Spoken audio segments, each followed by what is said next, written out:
Good Hi, good morning, morning. Maine. Good Good morning. morning. Yes, good morning to everybody watching on the live stream.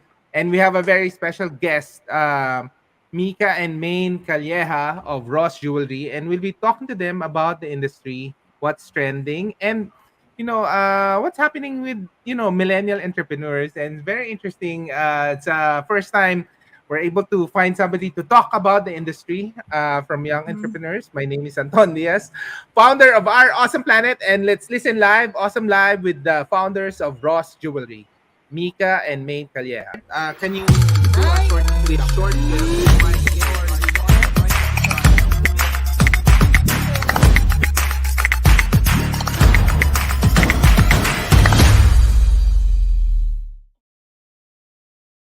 All right. So excited. Uh, So if you guys have questions during this stream, please put it in the comment section below. We're live streaming in Facebook, YouTube, Twitter, and LinkedIn. So and if you have questions about the industry or jewelry in general, please join us.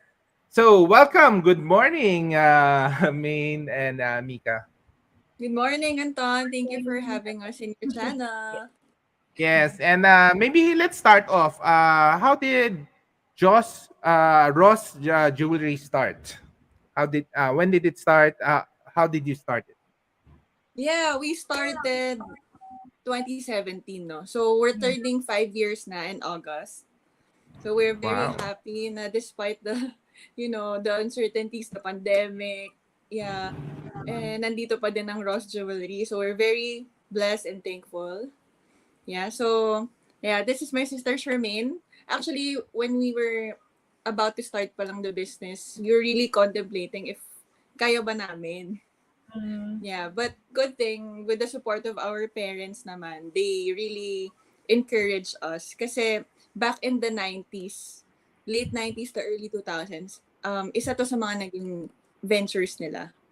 So they knew na there's a market and with hard work naman talaga, kaya naman siyang, kaya siya.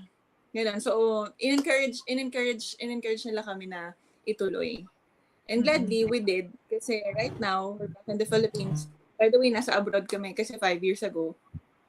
Oo, when we started the business, nasa abroad kami. So now that we're back in the Philippines, ito na, full-time na namin ginagawa itong Ross Jewelry. Right. We'll share the Instagram. No. So maybe Ross. This is the official Instagram for those tuning on the live stream. Ross official PH. No. And these are their Mm-mm. designs. So what makes Ross Jewelry different from other jewelry brands? Kasi marami na ring established in Binondo in Green Hills before, and you guys are new in this industry. What makes it different? Correct. Mm-mm. Yeah, bago pa lang din kami, no? Pero I believe kasi sa jewelry industry na the consumers, hindi pa saturated talaga. Especially online. Itong mga booming online jewelers, katulad namin, recently lang din naman nagsimula. So, siguro matagal na yung may 10 years. Ang talagang tenured na mga jewelers is are mga traditional, yung mga may physical stores, ganyan. Pero with us na mga online jewelers, recent lang. So, I believe hindi pa siya, yung market namin, hindi pa saturated talaga. Oo. So, what makes us different? Ang maganda kasi sa industry, no, it's based on emotional purchase kasi ang jewelry. So, very flexible siya. Hindi siya restricted to a certain type of consumer. Say, for example, yung pang Gen Z lang siya, or pang millennial Oo. lang siya, or pang mga boomers, di ba? So, it's very, Oo. it's very personal. Mhm. Mm-mm. So, we do So, personalization. Yeah. personalization, no? So, Charmaine, and who are your clients ba? All from Philippines ba? That's targeted in the Philippines or? Well, meron din kaming clients like international, but mostly sa Philippines talaga. So parang medyo focus kami yung market namin, medyo focus talaga sa Philippines. Okay. And what's the quality? Paano ba nakikita yung quality ng diamonds? I'm really amazed din no na nag-thrive yung online jewelry. Kasi like, for example, quality ng diamonds. Di ba usually yan tinitingnan, you would go and titingnan mo yung quality ng diamonds. How do you make sure na yung quality ng diamonds nyo versus let's say other jewelry shops? Mm. Sa industry na meron kaming sinusundan na say grading. When it comes to diamonds, so meron kami tinatawag na 5 C's. So that's the cut, clarity, color, carat, and the other ano yung isa sis? I think that's 4 C's lang, kids. 4 C's pala. Sorry, Yeah. 4 C's. 4 C's Oo, lang. 4 Yes. Yes. Ito yung pinaka namin basis when it comes to diamond grading. Mm-mm. So people naman or our consumers can opt to have their jewelry graded or yung sina-certify para accurate talaga yung specs ng diamonds or ng jewelry nila. Kaya And what's the quality of the diamonds you carry usually in Roz Jewelry? Ano ba yan? Mid to high end? Ganun? Yeah, mid to high end. We carry from the pinaka-white. So the whitest diamond color is letter D. And yeah, and hanggang letter K. Actually, marami, mahaba yung malaki yung bracket ng colors, no? Pero as much as possible hanggang letter K lang kami para hindi masyadong yellowish. May mga ganyan kasi na grading. So paglagpas na siya ng letter K, L, M, N, O, P, may mga ganyan pa naman. Medyo yellow na siya. So we don't really offer that to our consumers anymore, yeah. Okay. And yung how were you able to build the trust? I'm still amazed how were you able to build the trust? Kasi nga parang online let's share your people can buy actually from your online store, no? Na jewelry. Tama ba? Sandali, I will share that. And how did you build this How did you build your online reputation kumaga? So I will share it. Ito. 'Di ba ito? And then you can buy like these are pre-made designs, no? Tama ba? Yeah, for pre-order siya. Yes. Or pre-order. Yes, correct. This is our website, guys. Yeah. I would say very so challenging. how were you able to build that trust? That kasi alam mo ang dami ring mga fake na mga jewelry stores and but you guys were able to build that trust. What were the key components in building that trust for your store, for your online store? We started really small actually. So we tap on the our mom was really a big help talaga since she was in the industry before. So she is able to really help us establish the business during the first few years. So we were able to tap on her market first. So yung mga suki na niya before, yun muna yung in-approach namin. Okay. So from there, ayun na, slowly nakakakuha na kami talaga ng mga cold clients. Yung hindi talaga namin kilala. Pero we started small, we started with the ones that we already know, with the people na nakakausap na namin, kilala namin, warm clients, kumbaga. And then, word of mouth, very important. Very important yung word of mouth. So, kaya yung quality, we really ensure na it's good. Kasi with the business, it's more of talaga word of mouth eh.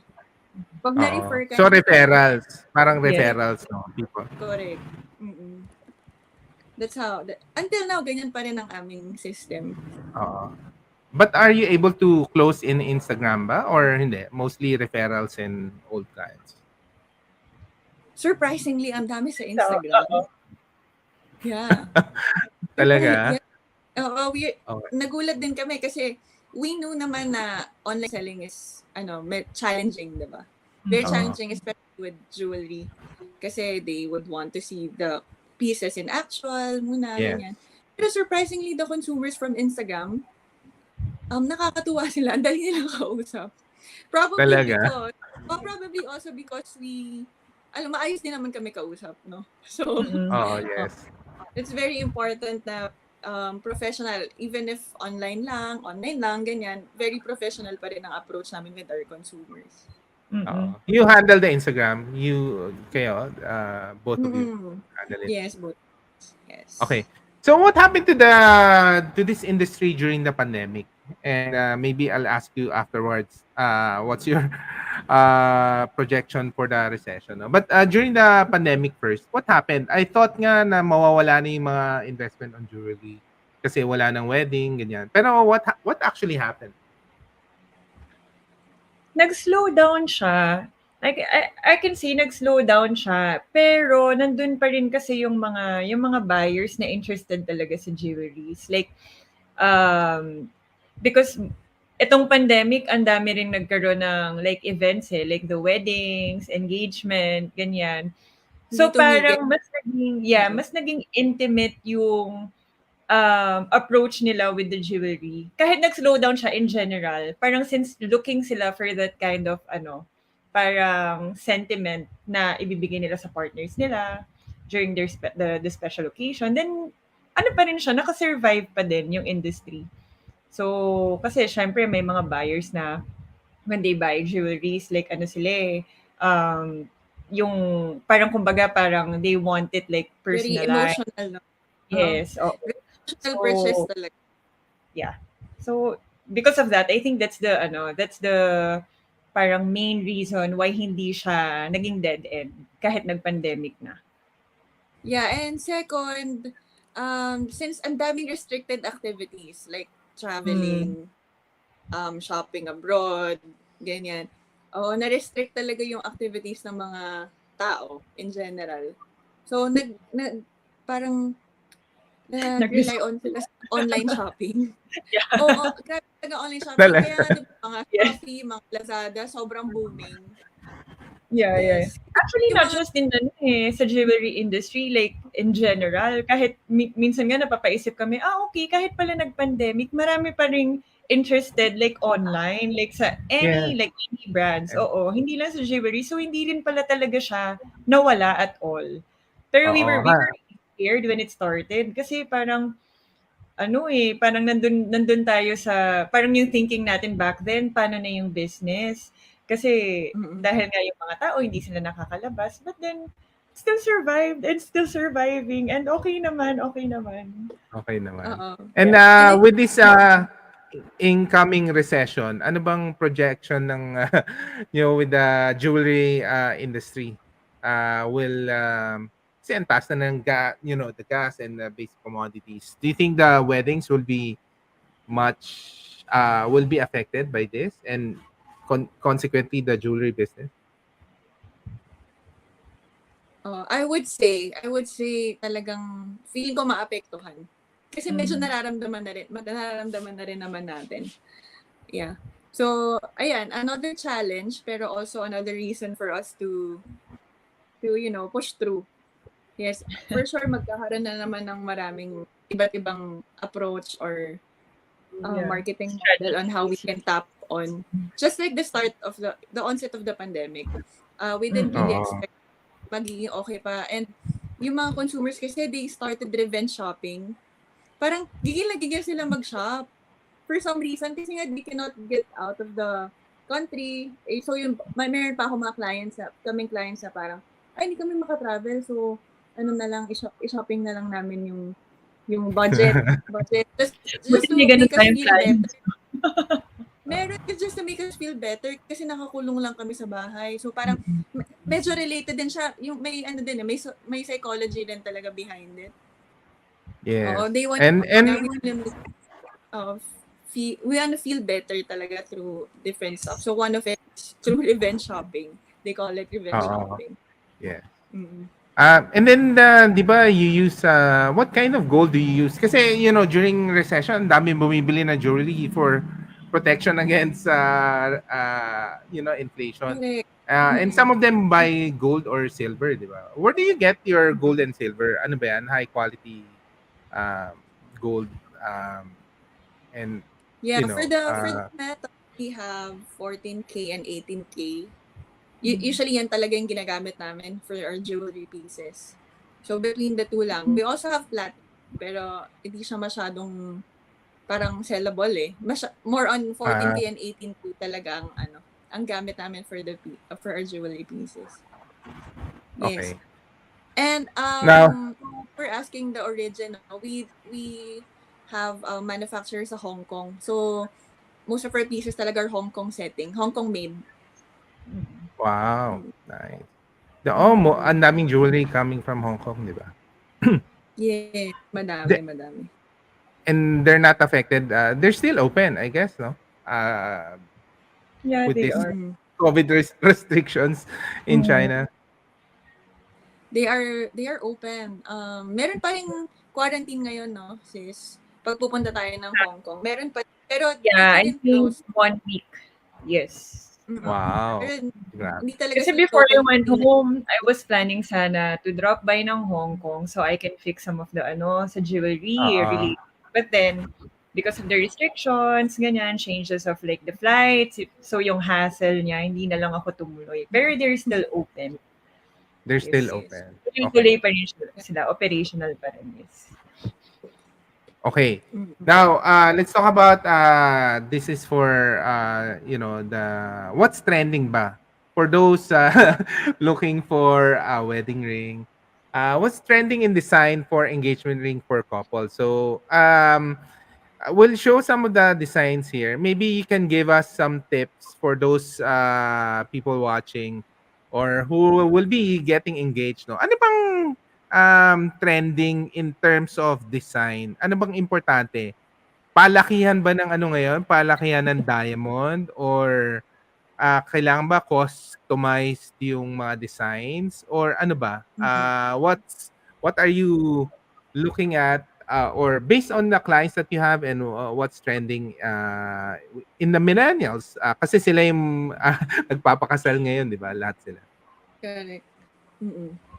If you're Oh, gonna who, ask who, about wedding rings and engagement rings, ah, it's very easy. The classic ones. Yung classic designs are always there. Parang kahit after 20, 30 years, hindi siya based on trend eh. So ano ang And classic design? What's the classic design? okay, so for example, for the proposals, no, for the engagement rings, one of the examples of the classic designs is the solitaire one. Solitaire meaning mag-isang bato lang siya. Isa lang yung bato niya in the ring. Wala siyang ibang accent stones, wala siyang ibang Okay. kasamang stone. So it's very plain and simple. Yeah. So people mas gravitated sila towards this kind of design kasi it's something that they can also pass on to their children in the future. Kasi since it's very classic, no, hindi siya parang may sinusundan na trend. Yeah. Mm-mm. So ito sa screen, for example, Oo. itong Pero solo yung iba may mga ano may mga setting pa sa ring itself, no? Mm-mm. Or sige, maybe you can describe some of the engagement ring that you have. Yeah, sure. Itong solo pair diamond ring, for example. Ito yung, this is what I was talking about, no? Yung may solo diamond lang in the middle and no accent stones or whatsoever in the band or surrounding the stone. So, ito yung mas pinaka sought after na design. Yeah. And it's also easy kasi to pair with a wedding ring. Sometimes kasi, if complicated yung design ng engagement rings, medyo nahihirapan din tayo mag-design ng wedding rings kasi the brides especially, they want to partner it or to match it with their engagement rings. So the less complicated the design is, the easier for us to produce a wedding ring or to make a wedding ring for them. Yes. But Okay. of course, at the end of the day, sa personality pa rin talaga to ng consumer. So meron tayo, kaya very feminine, gusto niya talaga maraming sparkle. Then, yeah, we would be glad to design for her yung may mga diamonds on the side. Yeah, no problem. Yeah. So, depende pa rin talaga siya sa preference. Oo. I noticed yung shape nung main, so we're talking about engagement ring, no? So it's pear shape or ano ba to, oval or heart? Is that, ayun na bang mga trends ngayon sa ano? Kasi dati bilog lang eh. Dami na Correct. different designs, oo. Pero Anton, correct ka, yung round diamond is still the most classic one. And it's still the most in the shape. Yes. Yes. Pero itong mga to, marami bang ano dito? Itong mga pear shape. Mhm. Parang ang dami mong Yes, pear shape. correct. Marami din. Ayan, may heart din tayo. Meron tayong emerald, marquise, princess cut. Ito yung square. Mhm. May radiant din. Pahaba din siya. Parang siyang emerald. So sometimes, ang deciding factor, one of the deciding factors ng clients is of course the working budget. Kasi ang pinakamahal pa Okay. din or is the round cut. Kasi yun pa din yung pinaka-in-demand eh. So if they want Mm, to cut on their budget, kasi syempre, kaya ikakasal pa sila, marami pa silang ibang kailangan paggastosan, they would go on the less expensive ones. so ito yung mga amount. What's the trend in terms of do they buy kumbaga off the store designs or nagpapa-customize talaga sila? Ano ba nangyayari with your clients? Yeah, we made this website talaga for design references only. So, kasi marami talagang Okay. mga guys, hindi sila masyadong, idea. wala sila masyadong idea sa jewelry eh. So, Oo, we yes. made this, correct, diba? So, we made this website just so for them na parang magbabigay na lang sila ng budget. Tapos mag-a-advise kami which design yung pasok sa budget mo. So, i-send na lang namin itong website. Pero at the end of the day, napapansin namin, mas meron pa rin talaga silang preferred na parang customized na design. Dagdagan nila ng tweaks yung ring design. Yung ring design. And then for wedding ring, anong trend naman for the wedding ring? Yeah. For the wedding rings, okay, so usually mamili muna sila ng metal color. If it's yellow gold, white gold, or two-tone, we also have a rose gold. Ganyan. So, Oo, may anong favorite ng mga tao ngayon? Or what the gold. millennials like? White gold? Yeah, pero you know what, Anton? Depende pa rin sa skin tone. Kasi may skin tone tayo na mas gold. May skin tone tayo na mas bagay ang yellow gold. Oo, Yes. depende pa din. Yeah. Okay. Oo, Depende sa meron, skin tone yun. Okay. oo, meron ng sa ayaw nila ng white gold kasi parang hindi kita or hindi, parang kahit suot nila, it doesn't Or show. hindi siya Parang hindi sila. Oo. Oo, ganun. Kasi may clients may mga consumers na gusto pag suot nila yung ring sila talagang nakita dyan eh. Parang, Yes. okay, wow, ang ganda ng ring ko. Oo, ganun. Okay, sige. We'll show the wedding ring, no? But we'll say hi to Mano Saes watching on the live stream. Hello. Hello, Hello! man. Hello. Yeah, So, wait. We'll share so ito na may mga women's wedding ring. So, ano bang uso ngayon? Kailangan tennis bracelet ba? Parang tennis siya or iba-iba? What's trending in the designs of wedding rings? mga millennials ngayon, no, they are very keen into exploring on multi-diamond shapes. Hindi na lang yung lahat round or hindi na lang lahat oval. May mag-explore na ngayon ng iba't ibang diamond shape. So, yun ang napansin namin. Medyo mas bold. Mas bold na ngayon tayo pagdating sa wedding rings. Yung design choices. Oo. Correct. Parang ganito ba? Mga twisted, you mean? Yeah. Twisted wedding bands. Di ba before, ang wedding bands parang plain band lang na walang stones at all? Oo, yes. Oo nga, nagulat nga ako, daming stones na wedding. Yung core reason nun kung bakit plain bands ang more, kasi they really want to match it with their groom. Kasi syempre ang groom hindi naman masyadong nagbabato yan or ayaw nila na masyadong sporty. Gusto nyo plain lang, diba? Pero now kasi, it really matter even if it's not matching anymore. Ayan, itong wedding ring men.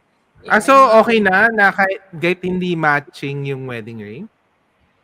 Yes. Is that accepted? Hindi na siya issue ngayon sa mga couples. Yeah. Okay. Mm-mm. So but should be the same color o hindi rin? Well, the color, yes. The color should be the same. Mas preferred pa rin ang same color. Pero the design, magkaiba na. Magkaiba na talaga ngayon. Wala nang masyadong issue kahit kahit hindi sila talaga exactly the same. So what's the trend naman in the male wedding ring?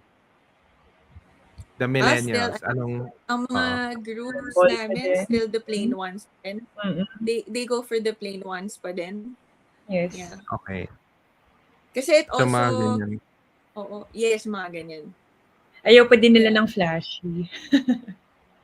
Ayaw nila Yeah, ng kasi flashy. din, Yes. may connection din with their lifestyle and with their Yes. work, no? Sometimes, meron kaming mga clients, for example, mga architects and engineers, and they are always parang on-site.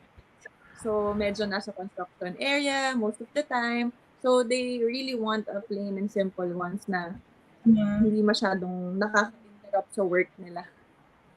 Yung mga And then the pricing that you put on the website, that's the actual pricing o plus plus pa ba yan or paano?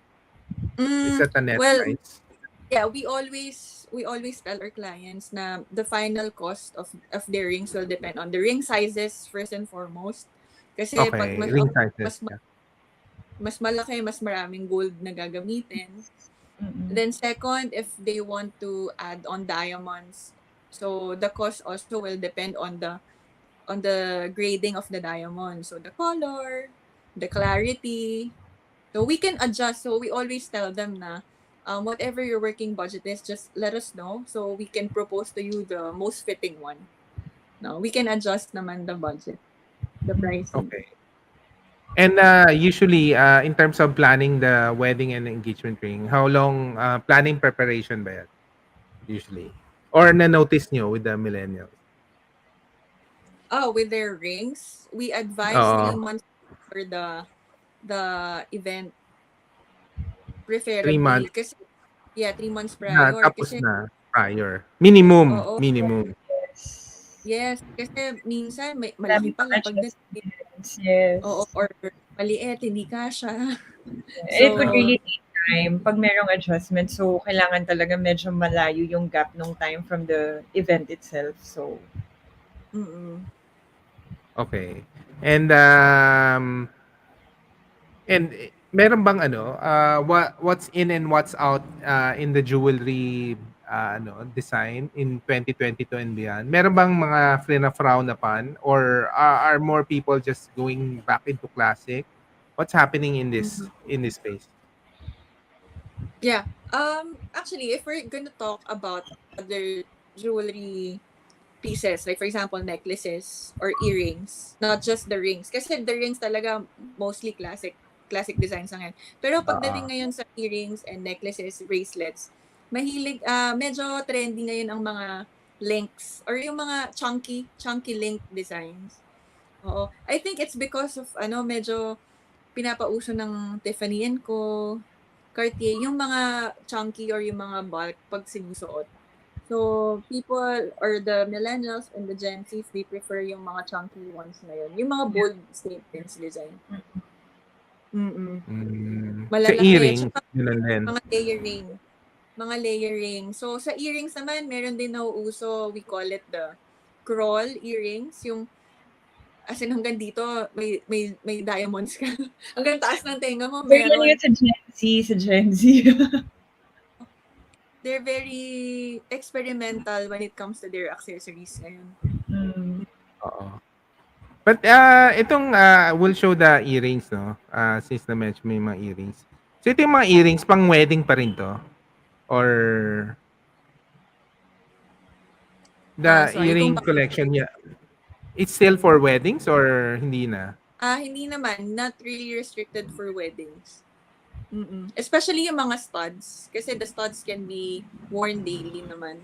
Yes. So we're just showing here the different shapes that they can choose from. So we have the pear, emerald, oval.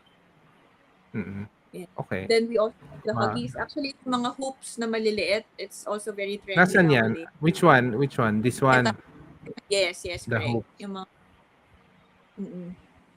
nauso na rin yung mga hoops. Trendy din siya, yes. Oo. Trendy siya ngayon. Wala din yung sinasabi mong crawling, the crawling earring. Crawl earrings, it's not here yet. Wala pa. Wala pa dito sa website kasi we focus more on the classic ones muna. The classic Mm-mm. one. And then you have the necklace, no? Uh, ito. So these are the necklaces. Still with Yeah. diamonds and Mm-mm. different gold color, no? Correct. So for Kayo, each anong preference nyo ba? White gold, gold, or rosé? Ano bang, what's your payment preference? preference mean. Ako, yung preference ko sa color, yellow gold. Yellow Mas gold. yellow gold ako, yes. Oo. Parang I Okay. only have few, personal jewelries na white gold. Mas talaga ako, mas attracted ako sa yellow gold. Sa Ikaw ba, yellow Sil? gold. Ikaw, Mika? White naman. Mm-mm. White. White? Bakit white? Oh, for some reason, kasi it also enhances the diamond color. Sometimes That kasi, when, is, sometimes kasi, if you have, especially if you have a big diamond, and your setting Mhm. is yellow gold, sometimes it reflects sa diamonds din. So, medyo naging, parang may tinge of yellow color din siya. So, kaya mas preferred ko rin yung white kasi mas na-enhance pa yung color grade ng diamond. Yun. Wow. Very interesting. Just Mm-mm. for other millennial entrepreneurs out there, I wanted to ask, what were your biggest challenge in starting up this business? I know you started this pre-pandemic, no, and you have your first big challenge during the pandemic. What were the things that you have to overcome to start up your business? Ako, I would say, of course, when we were starting, parang yung tiwala ng mga buyers. Like, kasi it's very hard, especially online. Kasi yun na nga, parang hindi naman nila nakikita, hindi naman nila kami kilala. So, like, Correct. we really have to build the trust para maging comfortable sila with us. And it really helped. Yung sinabi ni Mika earlier, when we started dun sa buyers din ni mom, nung parents namin. Kasi of course, through them, nakabuo kami ng mga customers, nakabuo kami ng trust, and then word of mouth talaga. Kasi nag-spread na siya. And then, I think, pero it took some time. It took time before we really got yung parang stability nung online business namin talaga. So, I think dun sa nung nag-start tayo, yun talaga yung pinaka-challenge. The building of trust ng mga clients, yes. How Yeah. about you, Okay. Sis? Ikaw, Mika. Yeah, actually related din doon, no? Since Yeah, oo. we don't have the physical store yet. We were Mm. planning to prior the pandemic, pero good thing di kami natuloy kasi otherwise mahirap Yes. i-maintain yun. So now, since we are operating online, the legwork is also very taxing kasi we have to go to the clients talaga. We have to, kami yung nag-a-approach kami yung pupunta sa kanila. Mm-mm. So, the way Ganon. is there. Mm-mm. Yes, so You have to we have visit them. Home Yes. home visit. Right? Yes, oo. although we have for example, I'm gonna give them specific places where to meet up, ganyan. If ayaw nila sa office, by the way, we have an office naman. Pero if, say for example, malayo sa kanila yung office, of course, we would initiate na, okay, we can go to you and show you the jewelry pieces. Yan. So, yeah, the legwork. And of course, the time, syempre, kailangan namin schedule talaga. So, pag may mga magkakasabay pa dyan, yun yung medyo challenging kasi, yeah, we have to, pattern our time sa kanila eh. Yung schedule namin, kailangan namin isunod sa buyers. Oo. At least nagbaliktad na. No? Dati, you have to go to the shop. Dati, you're going close to the consumer. So, are you considering, ano ba, relevant pa rin to open a shop ba? Or what's the current thinking? Since you guys started online. Good question, Anton. Actually, that's what we were thinking about before we launched the website. We were thinking, are we going to put our budget first in building the website? Kasi of course may cost din yan, di ba? Or are we gonna start na our store?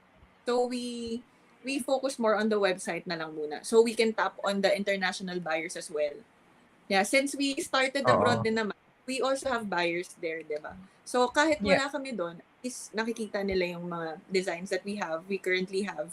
Yeah, while pag physical store kasi, very restricted. So, pag nasa abroad sila, hindi naman nila mapupuntahan. So, we focus more on building the website first. Pero of course, we are not, shying away from putting up a Yeah. physical store. Pero we're really still thinking about it since we're going into a recession soon. I think we are in a recession na Parang now. cash, So, oo. we're still thinking about it. Mm. Mm. Okay. Do you have a lot of OFWs ba? Or most of them are here in the Philippines as clients? Madami, I mean. madami din Madami. OFWs. Oo. Since we Kasi were we OFWs. start yeah. Oo. We started there. Like when we were still starting the business, nagtatrabaho pa kami abroad. So most of our friends, they're from abroad also, and they're still there. So yeah, marami We're pa very rin, marami. thankful.